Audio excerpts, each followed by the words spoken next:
Entering the Pat Mayo Experience. Pat Mayo Experience. Pat Mayo Experience. Pat Mayo Experience. Experience. The Pat Mayo Experience, presented by Underdog.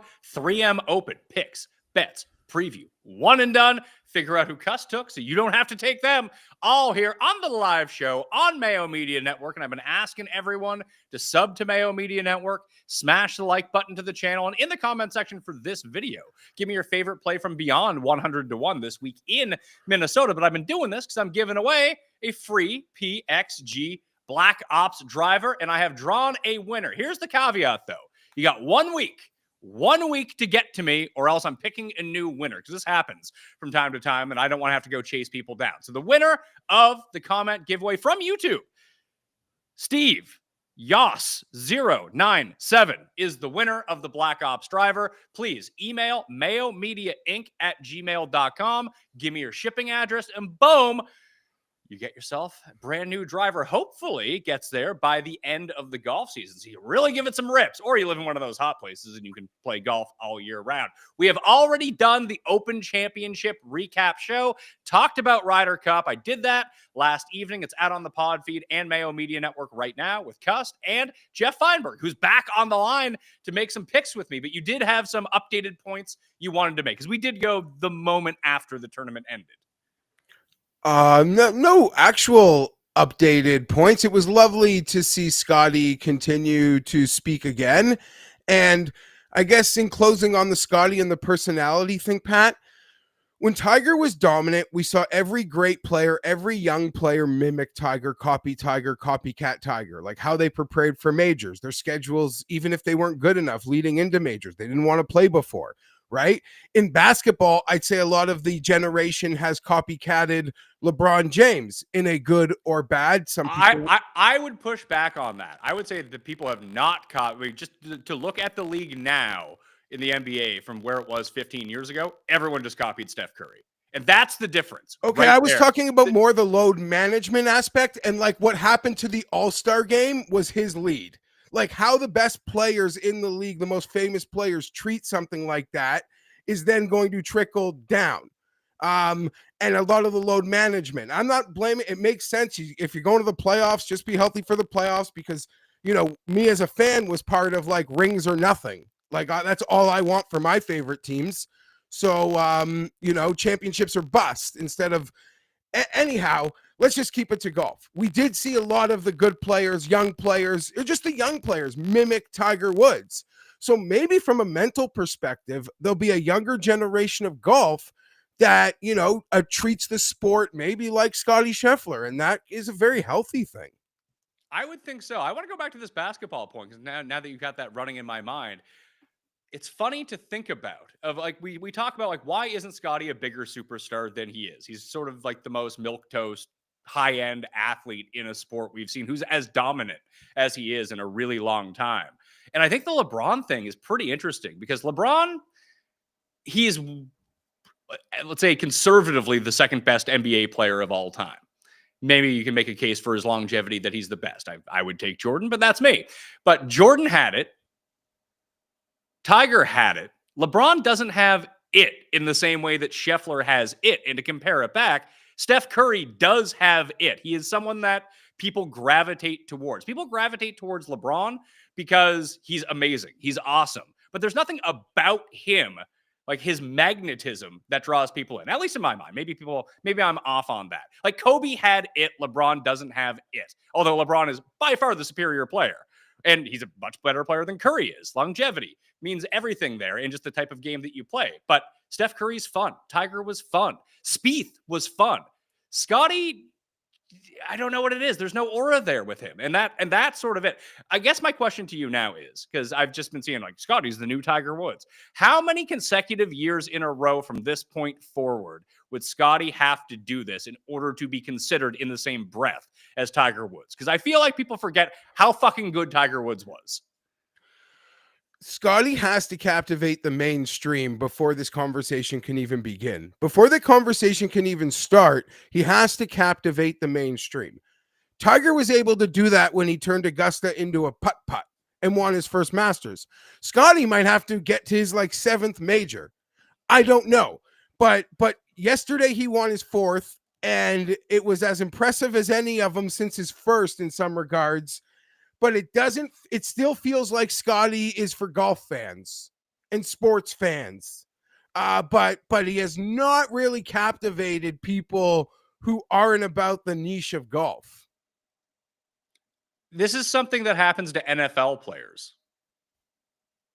Because as big as Tom Brady is, don't feel like he is as mainstream as guys from other sports for being the best for so long, for him being such a big name. Obviously, people know the name Tom Brady. But if I was to ask my grandma who Tom Brady was, she probably wouldn't know. She wouldn't know who Scottie Scheffler was. But she could tell you who Tiger Woods was. She could tell you who Michael Jordan was. She'd probably know who Steph Curry is. I would actually take the plus money if you're setting odds that your grandma would know who Tom Brady is. No, but could she pick him out of a lineup? I do think so. I do. He married Giselle. Like, not that your grandma knows supermodels, but Brady hit mainstream. But yeah, to your point, football players, they're hyper popular in our bubble, but in some ways they're not nearly as popular as like NBA players who are worldwide and really famous in China and all sorts of things. And it's a conversation me and my friends were having the other day. Like, Caitlin Clark might be the most popular American-born athlete, like, period, right now. Well, a lot of it has to do, and I think this is sort of the Scheffler problem. Maybe it's not an aura problem. Maybe it's what does he do better than everything else besides kind of everything? When Tiger broke onto the scene, he just hit the ball farther than everyone by like 50 yards. It's the same reason that like John Daly was a thing. Like, oh my God, look at this guy. This is so much different. There's nothing really different about Scheffler. He's kind of like Tim Duncan. I actually think you made an incredible point last night, Pat.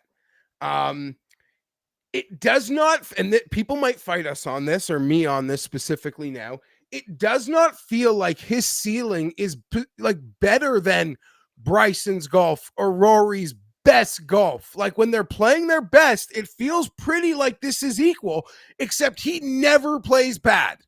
He never plays bad. We talked about how he starts the first round of majors. He always gets off the mat. His floor is so high. Those other guys, their floor it's low. We've seen them bottom out, be it Rory and 9 over in Canada. Like Scottie never does anything like it.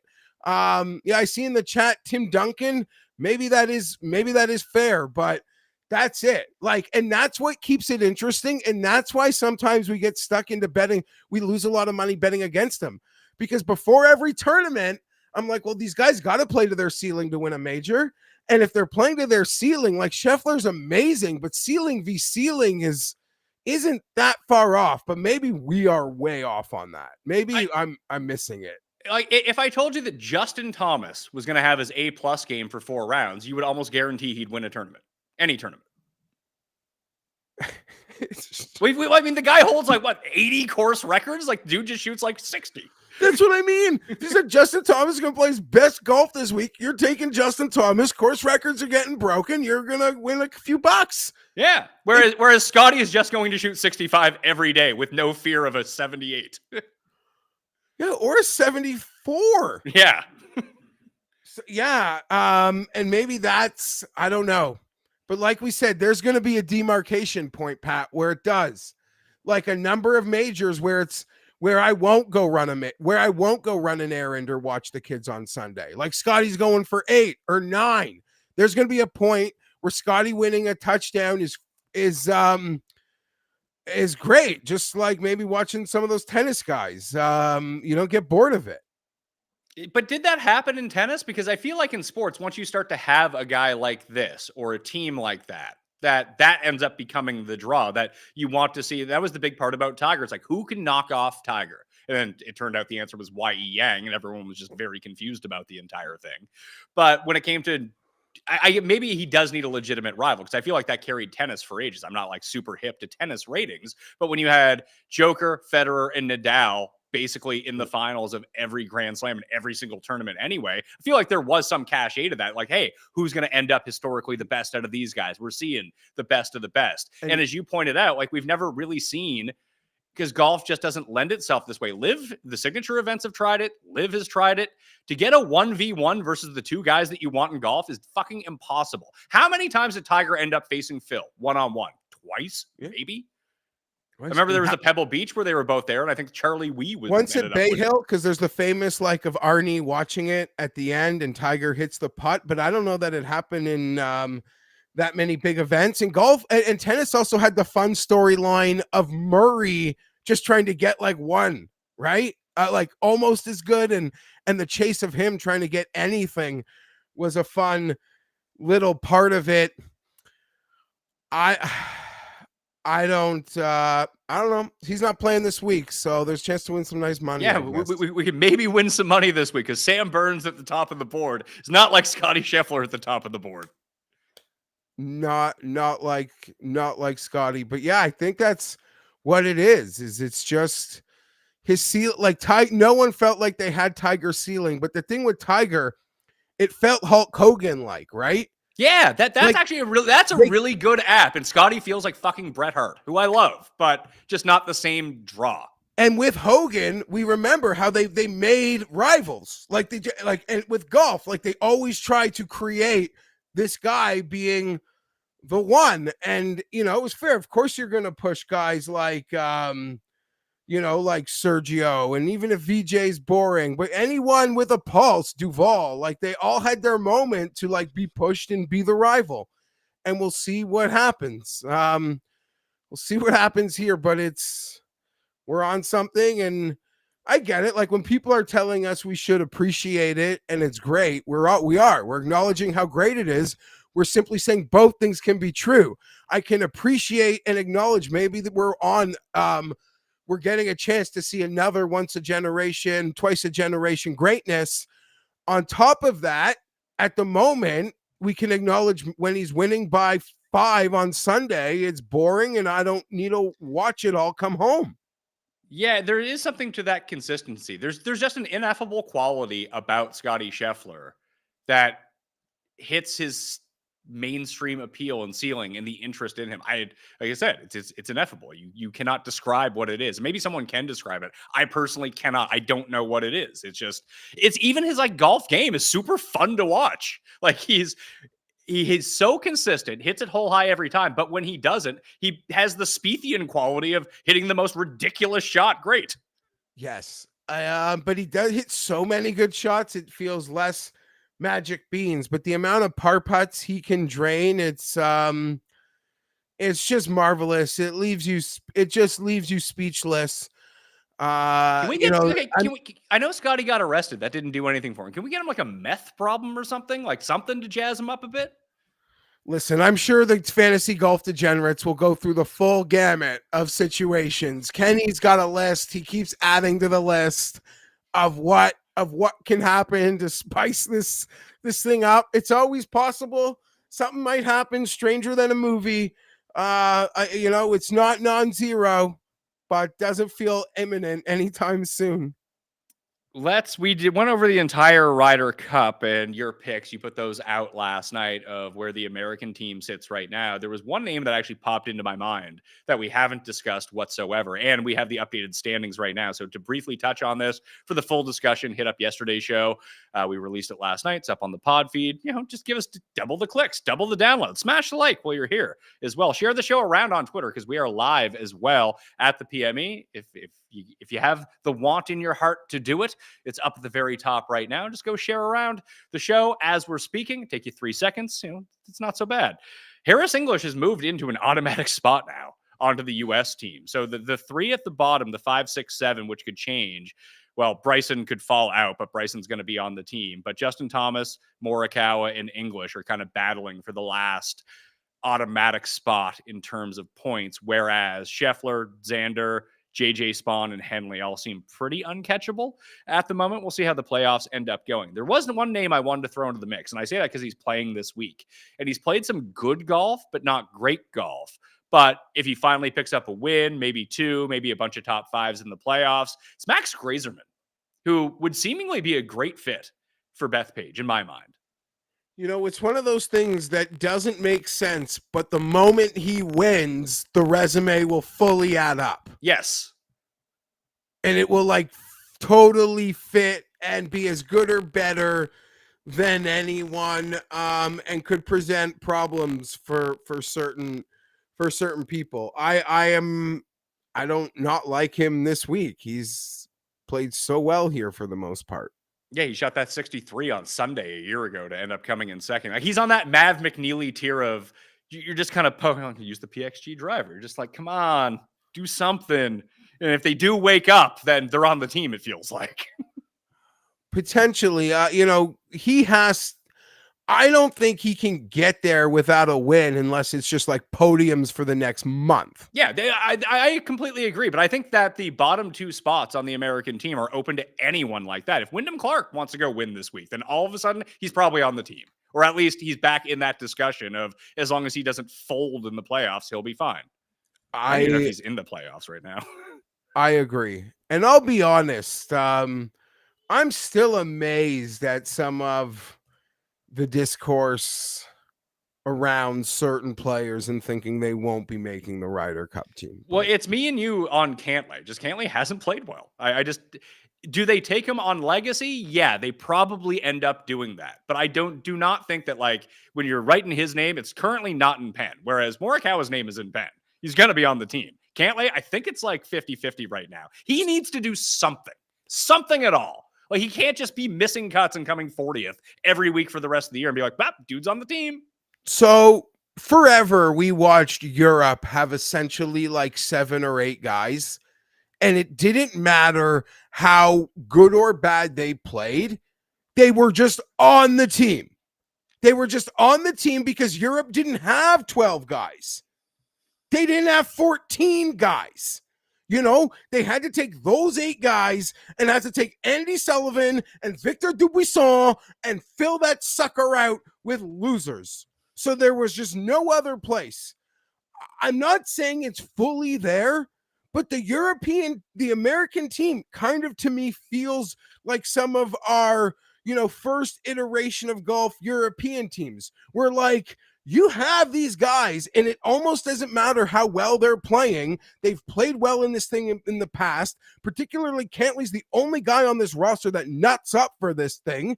He's on the team. He's on it. In the same way, when Stenson was playing horribly, he was still on the team because there honestly weren't other guys. And I don't care. Like, Gracerman winning, sure, but there's still not guys here to knock Patrick Cantlay off, and he's not playing as bad as people think. He's playing a lot worse than you seem to be think he's playing, though. The guy can't putt anymore. And if you bring him to the Ryder Cup, you need him to be the guy who makes those putts, and he hasn't made them in a year.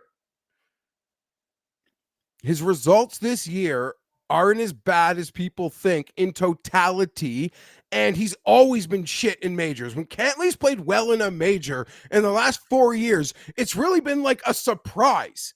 Like, oh my God, he's playing well. Like at Pinehurst last year, we were shocked he was playing well, like most of us. We all know he has it in him. It's actually crazy that if he's playing decent in a major, it is surprising. He's never played well in majors. I don't care what he's doing in what his major record was this year. And in the other events, he hasn't been as bad as people think. Well, it's because people expect him to be good, and he hasn't. But he's still not bad enough to miss this team. Who it's just as Tim said, the underbelly. When I lift up my stomach, unfortunately, there's room there. That's this American Ryder Cup team. The underbelly is gross. If guys get hot enough, I don't know how many rookies they end up wanting to take, because what do we have here? We have Spawn and Henley as auto plays. They're both rookies, aren't they? Because Henley was on the President's Cup team. I don't think he was on the last Ryder Cup team. The biggest saving grace for Cantlay is that if Xander says he wants to play with him as a partner, he'll be on the team. Just like how if Scottie says he wants Burns to be his partner, Burns is going to be on the team. Although that Scottie-Henley pairing at the President's Cup last year was really good.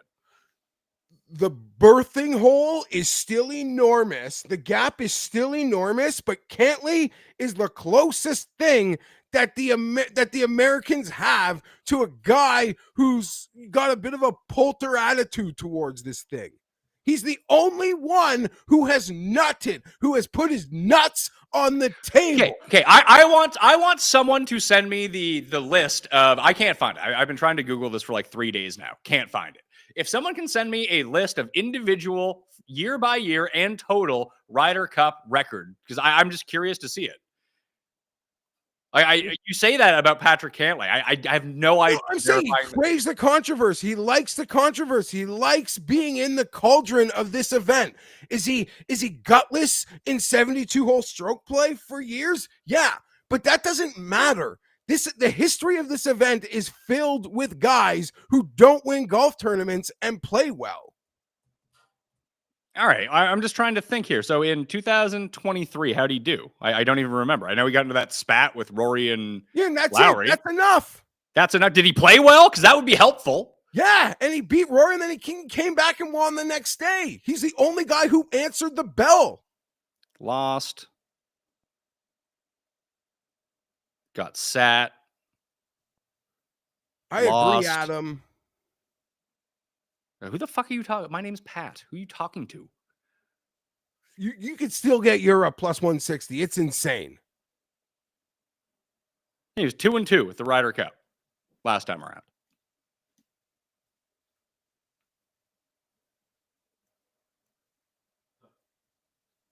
You're talking like he's 5-0 here every single time. No, but he is the only guy who will mix with the shit.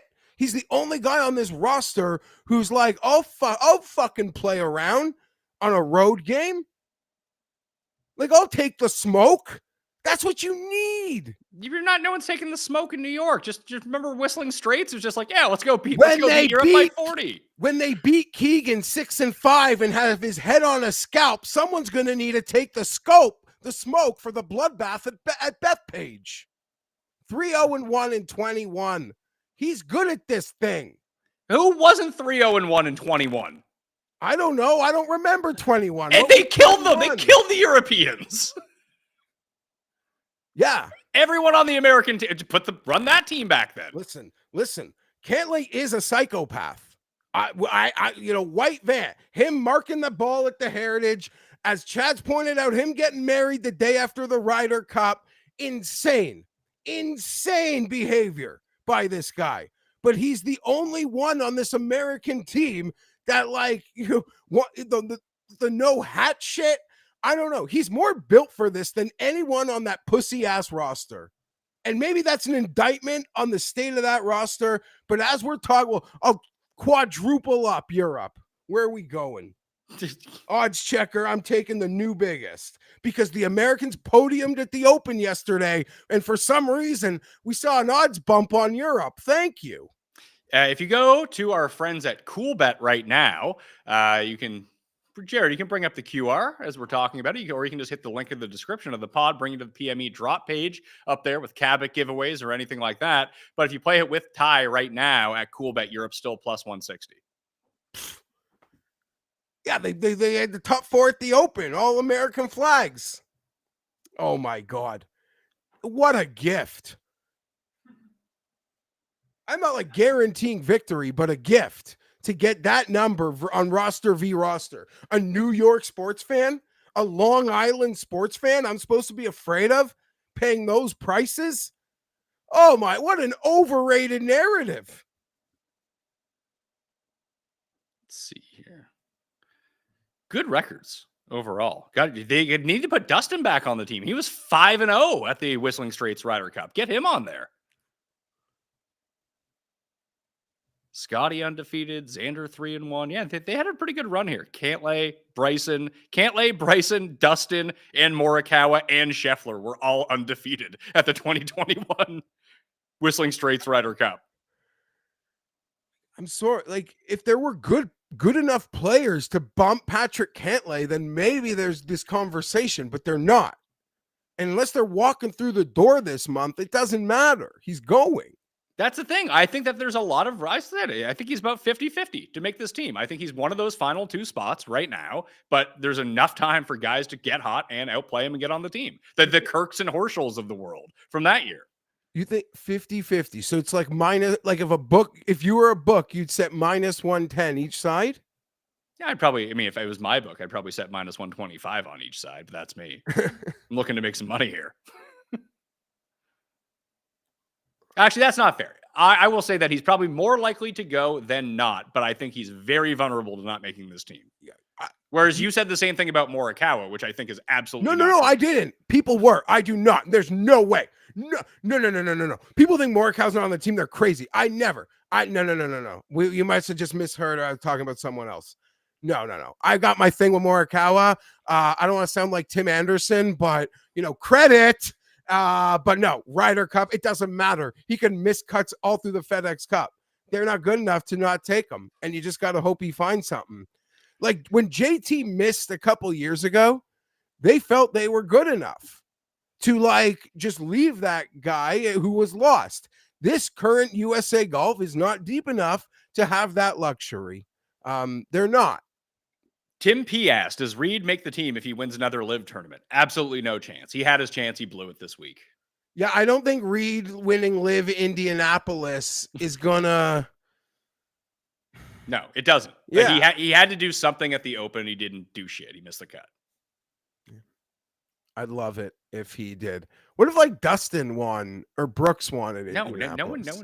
You know what? Brooks, if Brooks somehow won 3 live events in a row, he's probably on the team. But he's the only other live guy right now in my mind that would have the potential just because he's Brooks to get on.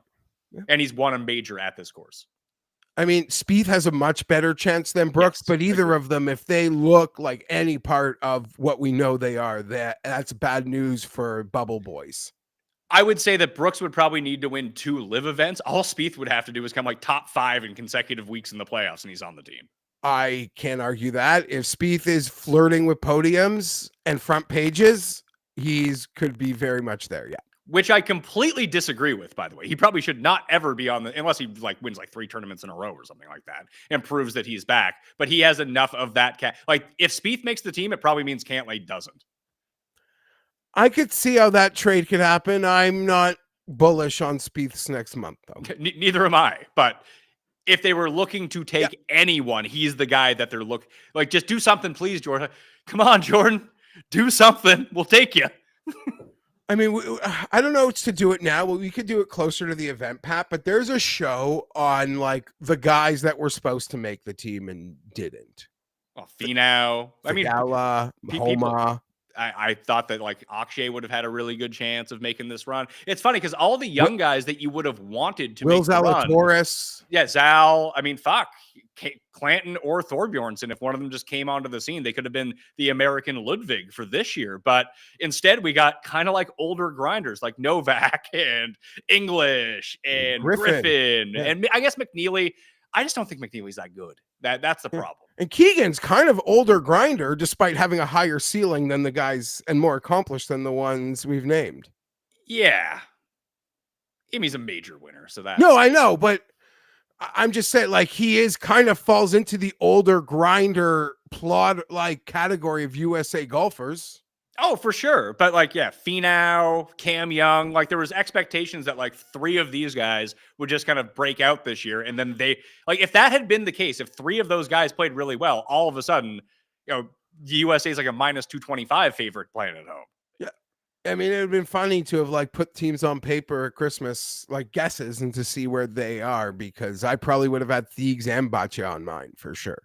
All right. We're going to get to the 3M, but we're going to do it after we take a quick break so you can hear it from our friends at BetterHelp.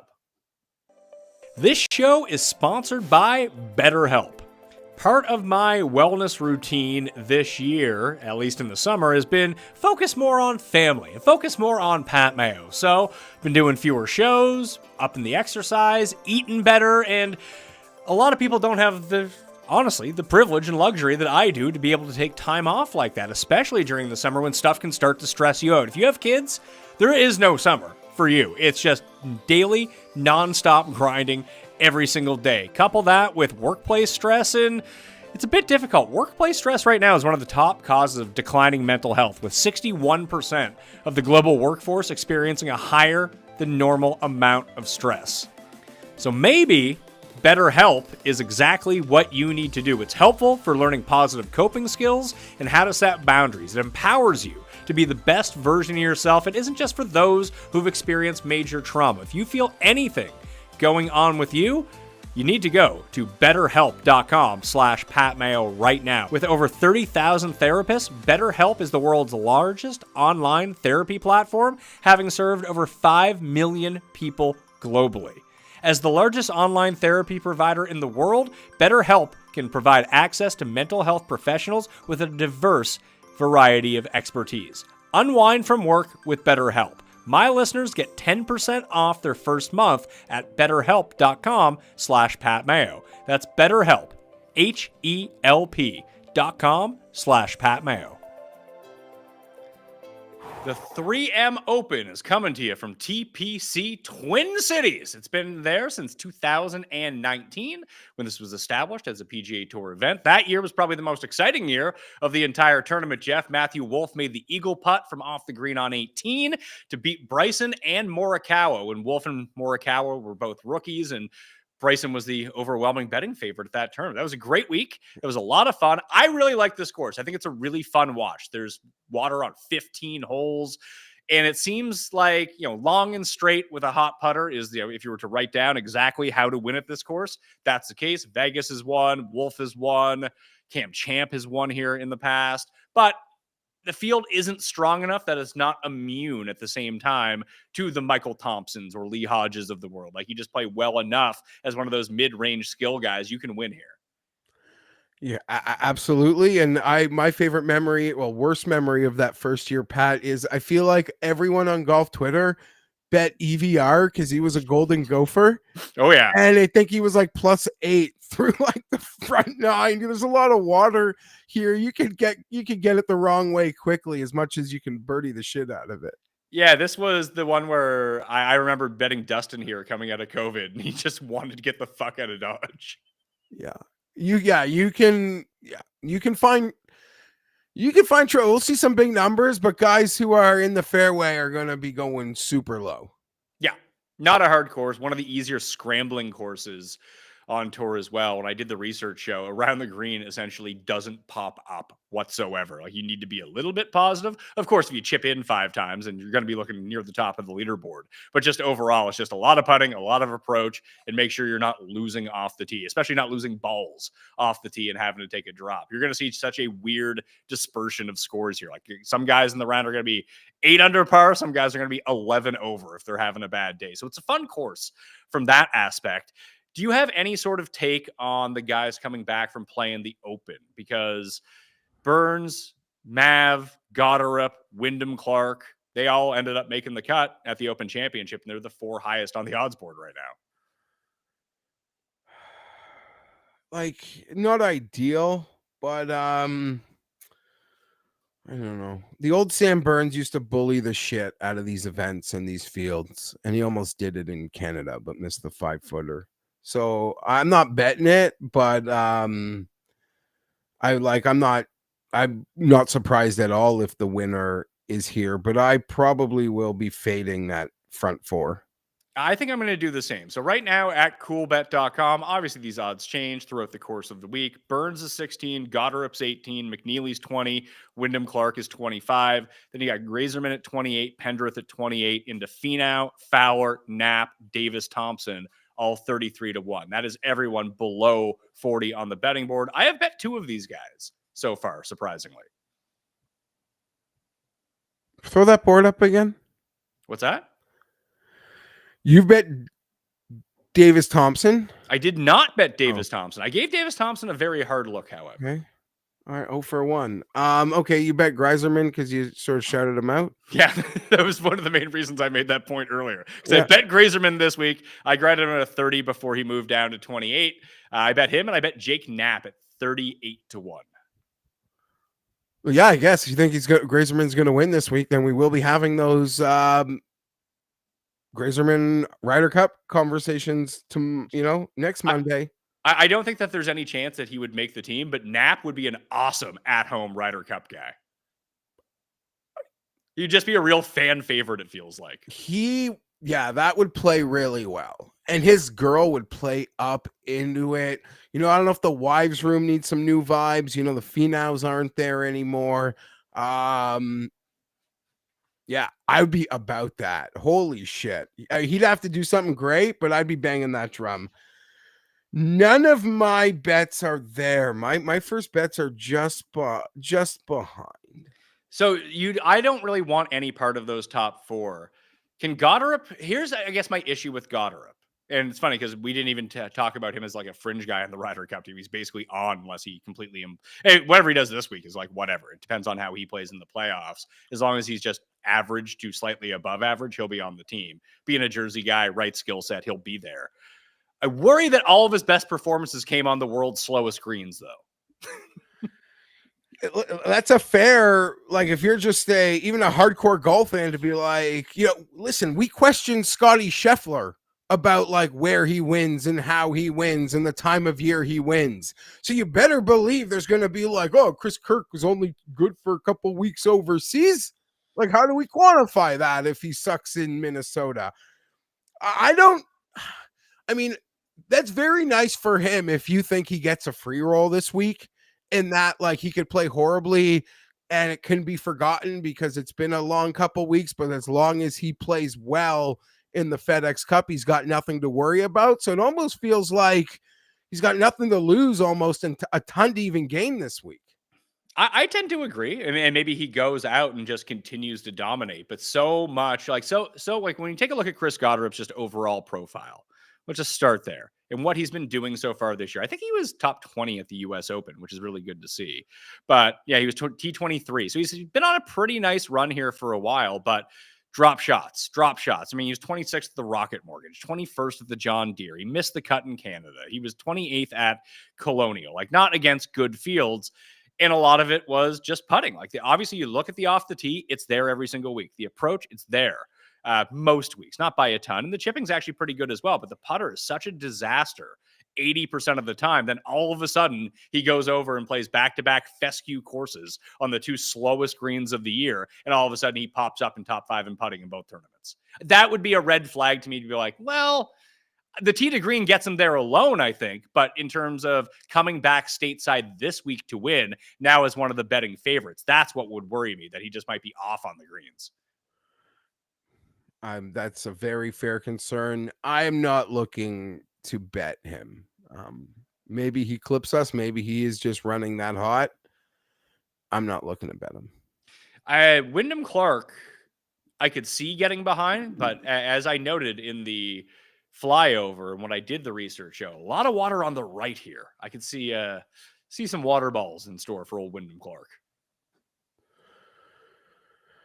It'd be very lovely to see him piggyback a couple weeks. I'm not even considering. So Burns would probably be of the big four in this tournament. You would have the most faith in Burns. Yeah.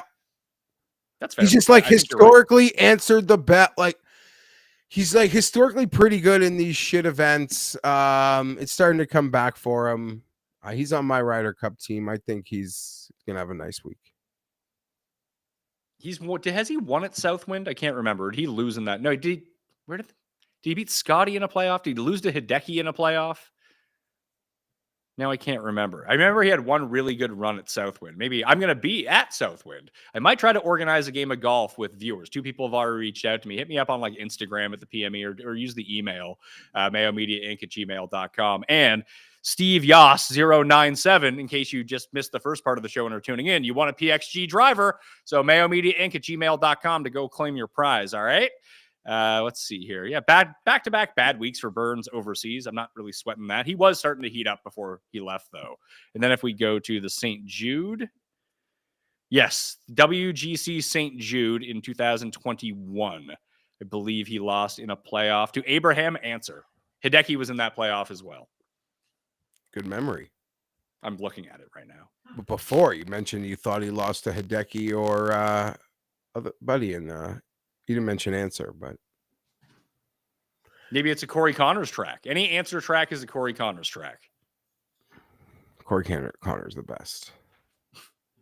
Oh, I think that Underdog, Code Mayo and Underdog, by the way, is going to have the FedEx Cup drafts, and I'm going to put out rankings for those. And if they worked as well as the other rankings that I did, you're probably going to win some money here.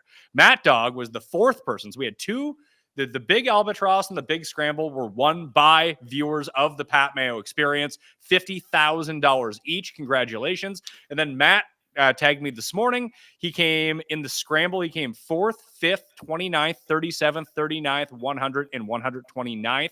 He ended up winning, let's see here, 15,000, 10,000, 1,500. He won right around $30,000 in the scramble as well. So 3 of the top 5, including the winner in the underdog scramble, were viewers of the Pat Mayo Experience. So the strategy and rankings, they don't normally work. They work for this tournament.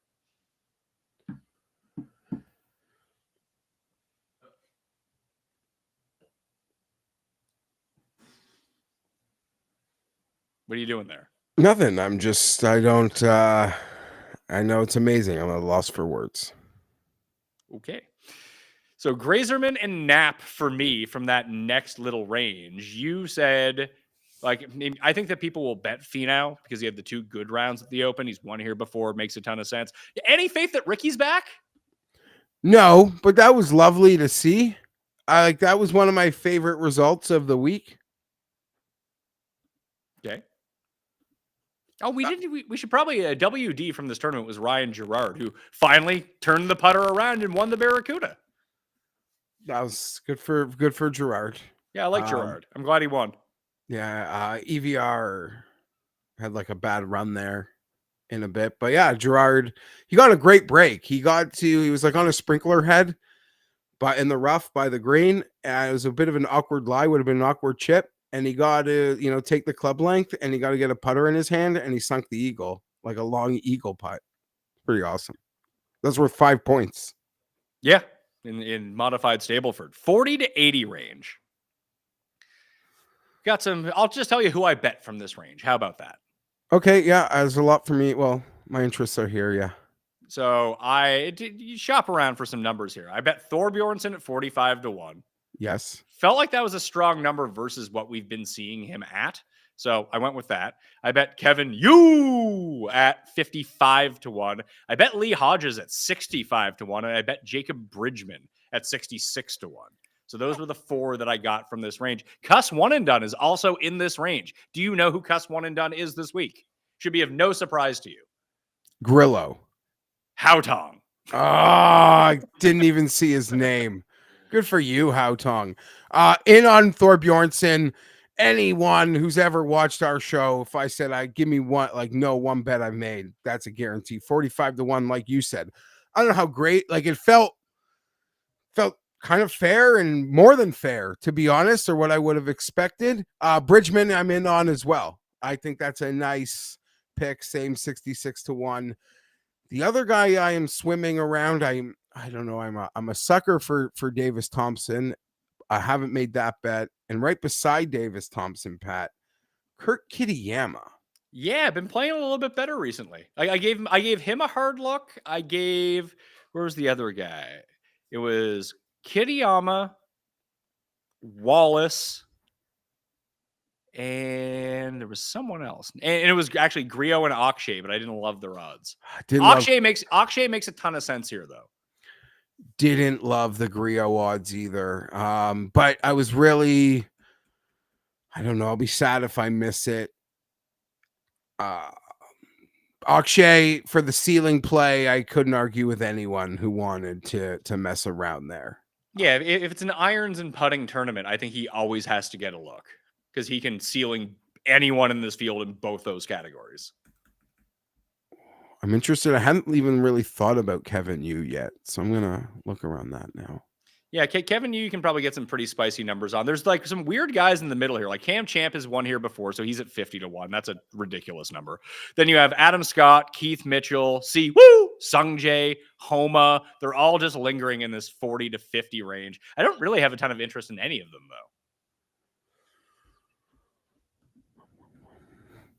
I mean, Ricky Hoy's turned pretty consistent. Rico Hoey? Yeah. Bam Hoey? Yeah, I like Hoey. I don't like that number at all. Like, you give me triple digits on him, I'm in. And, sure, the ball might end up in the water, but I can't not swim around like Svensson and Miller. Well, Moeller can't hit a fucking iron, so he's out for me. Svensson can score. Svensson can get hot.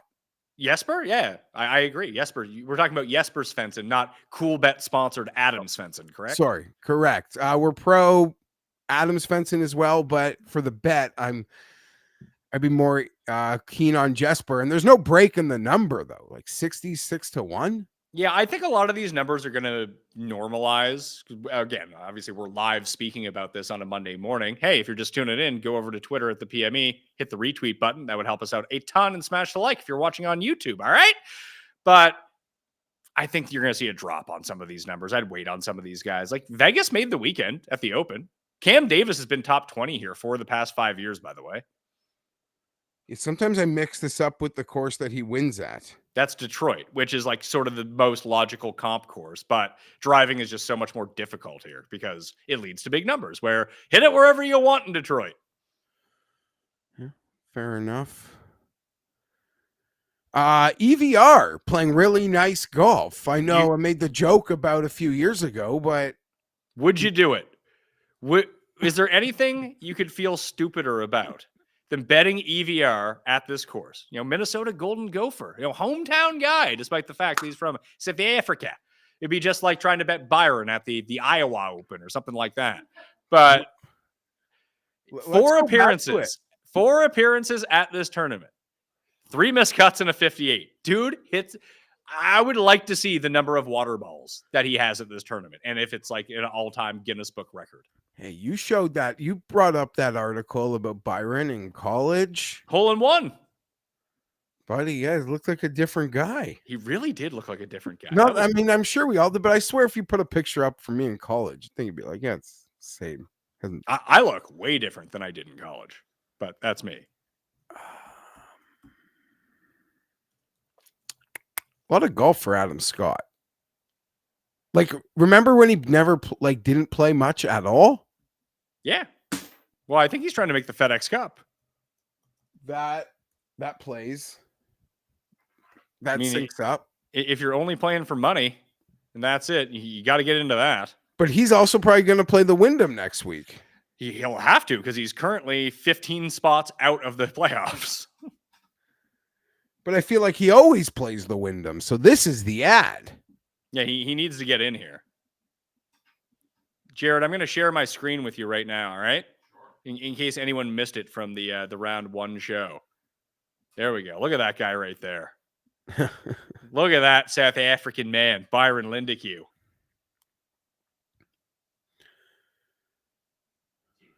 Team captain, a great college golfer, Byron Lindeque. If people didn't know that. Anyway, that's where we're at. That's what happens in the Minnesota show. I like this tournament. I've been to this tournament. I thought it was a lot of fun. I like the course. Obviously, not the best in the city, but pretty fun. Pretty scoreable. I like that there's a lot of swings here. We've seen 2 really big blowouts at this course. I was thinking about this in terms of the Open Championship as well. That the problem the past, I know that Xander, it was a bit compelling coming down the stretch, but then basically at the turn, Xander had just lapped everyone last year. This year, it wasn't very compelling. What was the last, Harmon blew everyone out? It's been 3 years in a row. We haven't really had it come down to the wire. The Cam Smith year is really the last year. Yeah, Cam Smith and then Molinari was fun, though I think that was pretty over by the time we got really late into that one. But Molinari was like 2018, wasn't it? Yeah. Cam Smith, St. Andrews, because then we had the playoff and the crazy Monday finish that had a lot of guys. Yeah, and the St. Andrews before that was a Louis runaway, and it was just unwatchable. It was him and Paul Casey in the final group.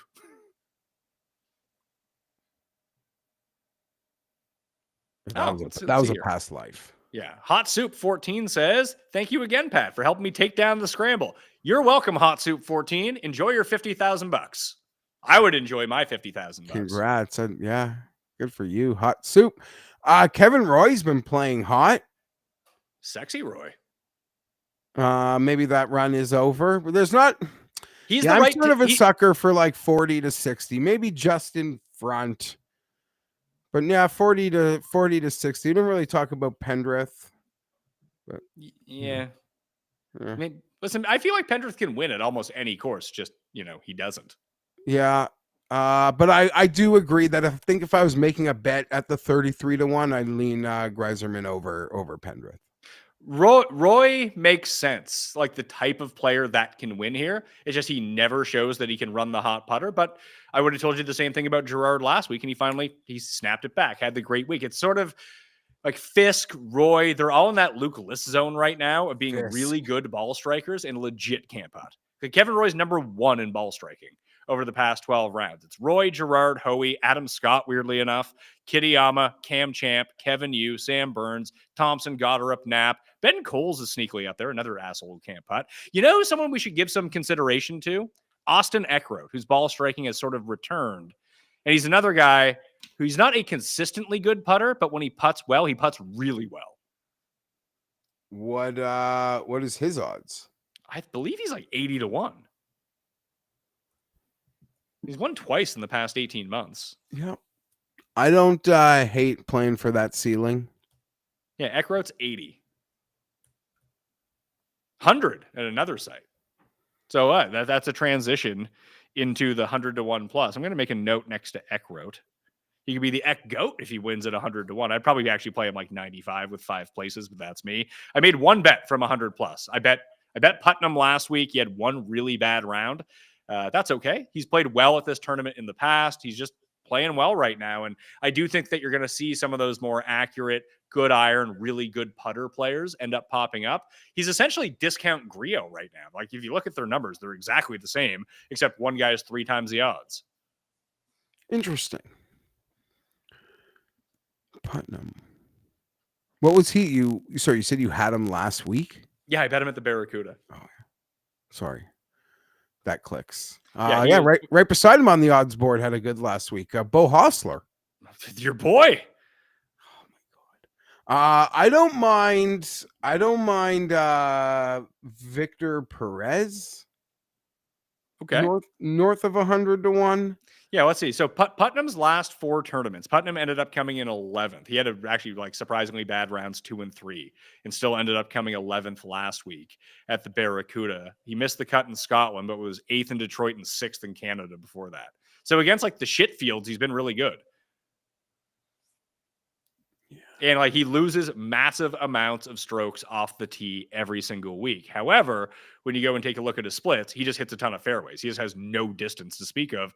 Whatever. Don't care about that. I would prefer he be super long and super straight. But if I know that he's not going to get himself into a world of hurt off the tee, I do think his irons and putting are good enough to overcome this quality of field.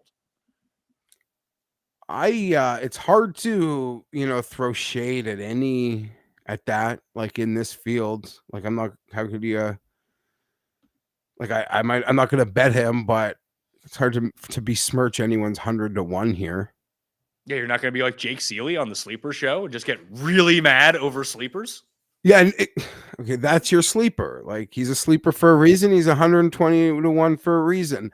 I just opened up someone who I was excited to see at the number, but he's clearly lost it. For a while, Hitsetsune was like running Fire. Pretty good. Pretty much like Short courses only for Hisatune. So next week at the Wyndham, where he challenged last year, even with bad form, I would be back in potentially, depending on what the number is. But just look at where he's played well. Yeah, for sure. But even seeing like how poorly he kind of played at the Deer, like just things have gone off the rails since his 6th at the Schwab. But okay. In fairness to him at the Deer, he lost 7 strokes putting in 2 rounds. That's his worst. That's a bad run. Yeah. Okay, I'm almost in. I don't want to say any number, but I'm almost going to be in blind next week. Then, yeah, it would have to be over 100-1 for me. Probably will be, and I think the field's going to be pretty good, honestly. Yeah, probably. Guys are like looking at this list right now.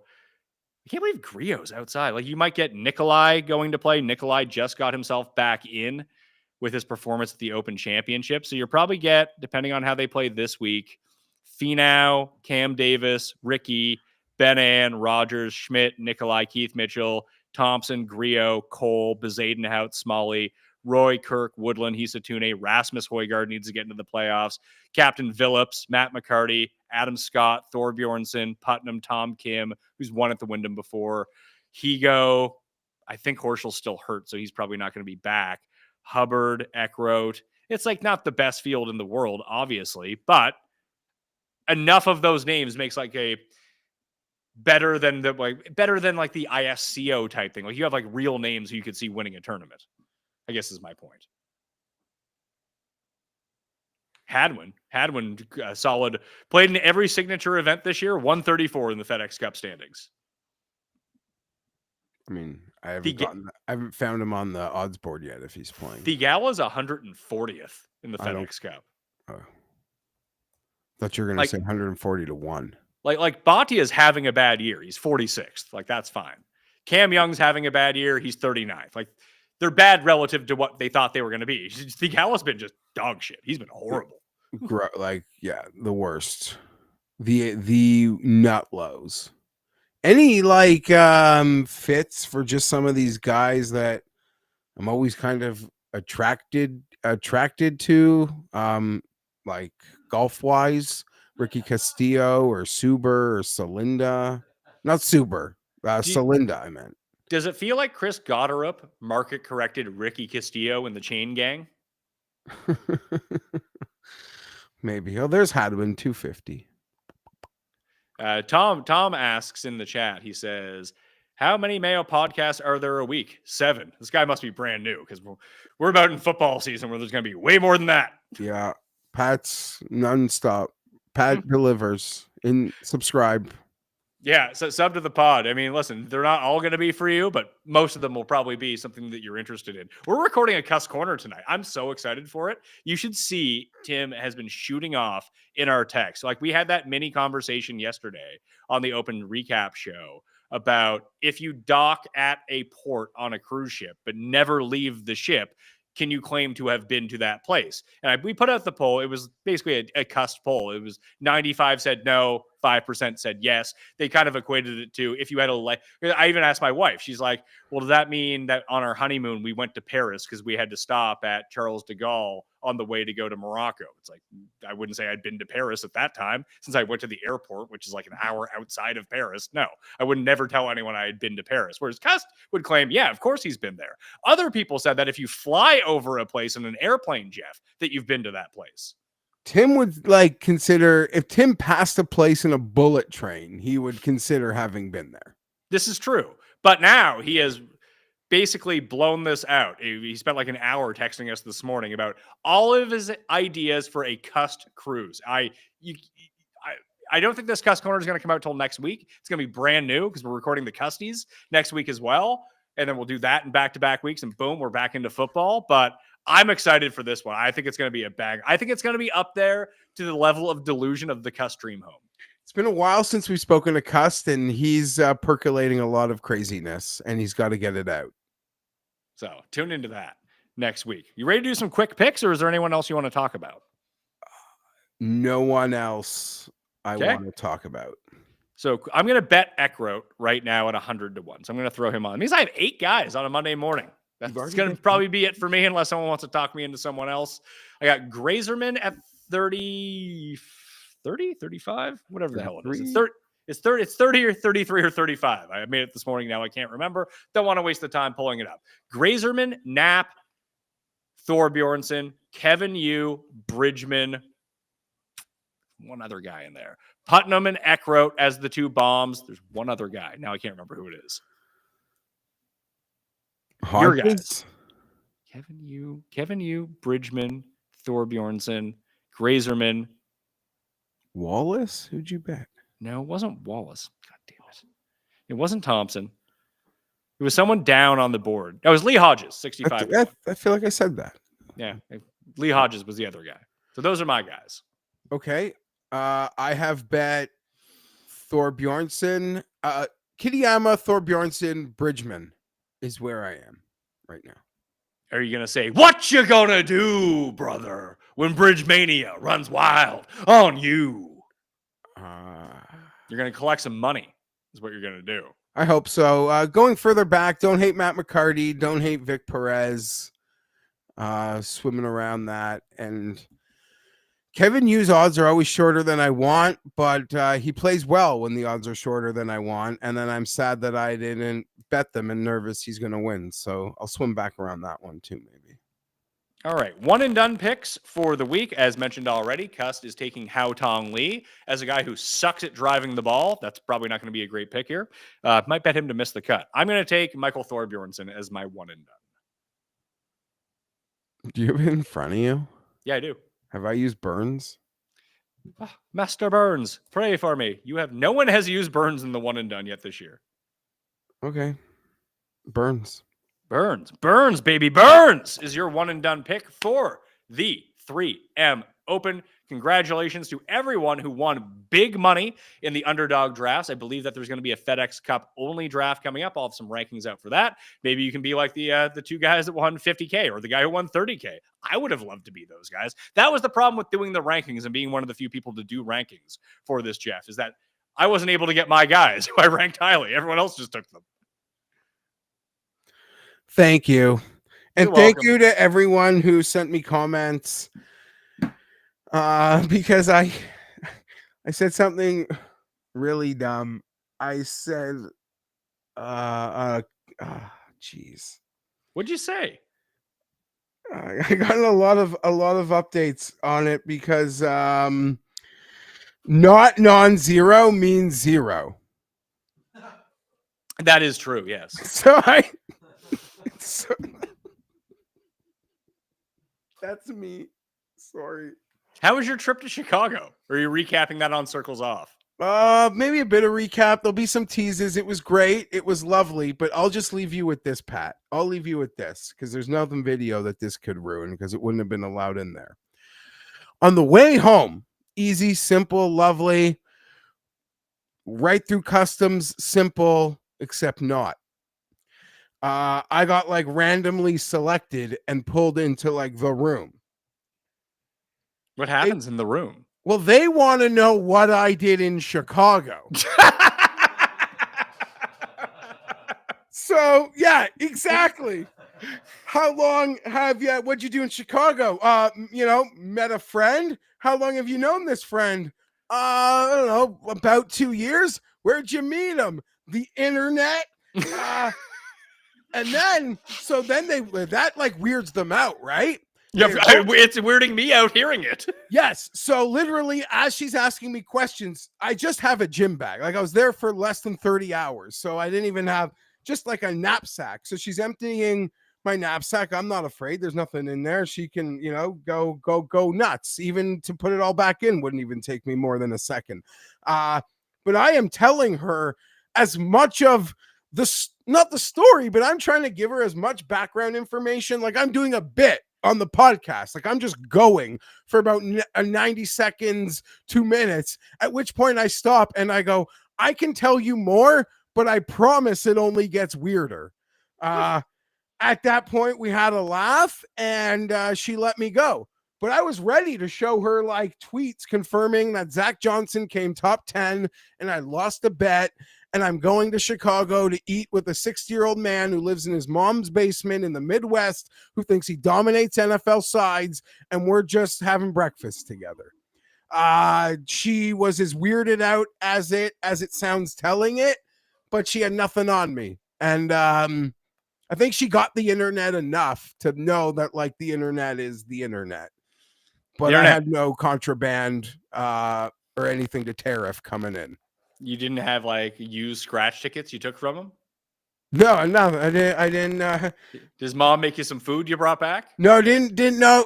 We didn't go up. Nothing to do with mom. But there's a lot of gems. There's a lot of gems. We'll see what Pizzola does with it. But I think I got him what they wanted. All right. Well, that will do it on the Pat Mayo Experience. Remember to sub and smash the like while you are here, and sub to the audio podcast as well. We're ramping up. We still got golf basically every day. Football is now infiltrating. Wide receiver rankings coming tomorrow with Ian and Jake. We've already released sleepers. We've already released running backs. So we're doing at least one football a day for the next 2 weeks, or one football a week. Then we're back to 2. Then we're to 3. Then we're to 4. We got a brand new Cust corner coming next week. The Custies the week after that. Then we're into win totals, and week 1 is going to be here. So spread the word of the Pat Mayo Experience, and I will see you next time.